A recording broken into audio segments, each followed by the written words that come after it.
पिछले दिनों यहाँ पे 2-3 बड़े मामले हुए जिसमें विशेष तौर से बिजली का जो समझौता सरकार ने किया था उसमें तमाम घपले और घोटाले सामने आए हैं, जिसको लेकर हमारी पार्टी ने अभियान भी चलाया है और आगे भी इसको हम लोग उठाएंगे कि किस तरह से गुजरात के लोगों को महंगी बिजली दी जा रही है।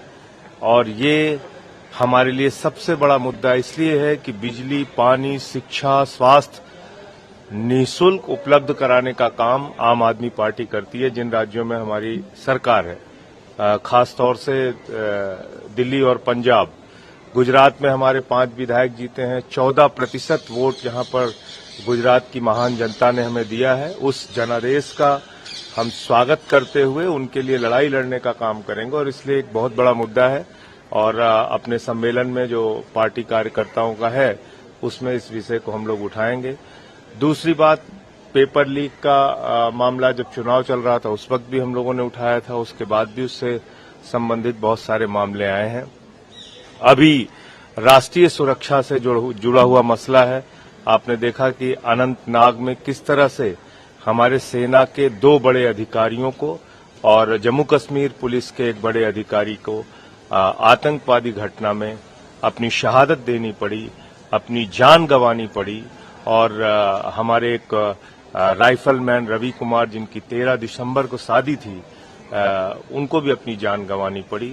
उन शहीदों को हम नमन करते हैं और गुजरात की धरती,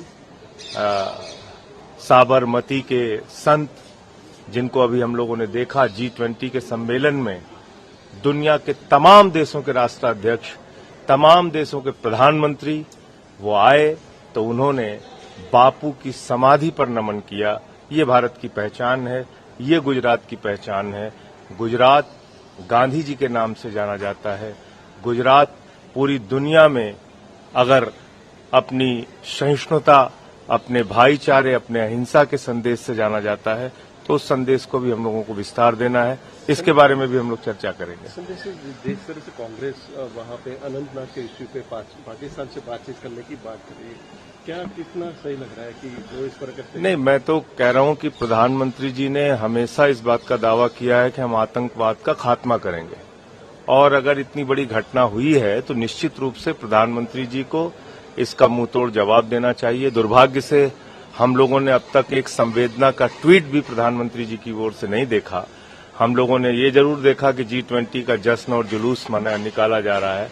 हमने ये भी देखा कि वो मध्य प्रदेश और छत्तीसगढ़ की चुनावी रैलियों में बोल रहे हैं, लेकिन कम से कम इतनी बड़ी घटना पे प्रधानमंत्री जी को अपनी संवेदना व्यक्त करनी चाहिए और उनको निश्चित रूप से इस विषय पे पाकिस्तान को किस तरह से वो अपना जवाब देंगे इसको भी बताना चाहिए, क्योंकि जो अब तक की जानकारी आई है कि ये लश्कर-ए-तैयबा से जुड़ा हुआ एक संगठन है जिसने इस घटना को अंजाम दिया है और ऐसे हमारे जाबाज अफसरों ने जान गंवाई है। क्या कहें बताइए आप।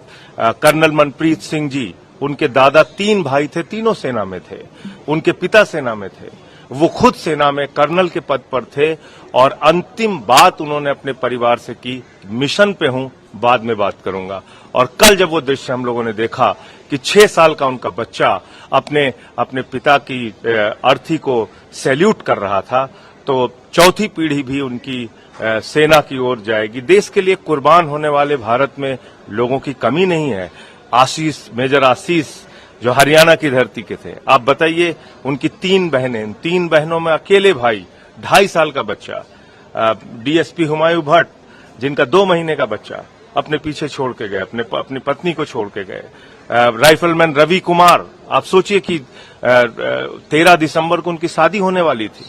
तो ऐसे जाबाज अफसर हमारे, और मैं ये भी कहना चाहता हूं, आर्मी का वो डॉग जिसने अपने हैंडलर को बचाने के लिए आतंकवादी की गोली खाई, मैं समझता हूं ये हम सब भारतीयों के लिए बहुत गर्व की बात है कि देश के लिए मरने मिटने वाले लोगों की कमी नहीं है।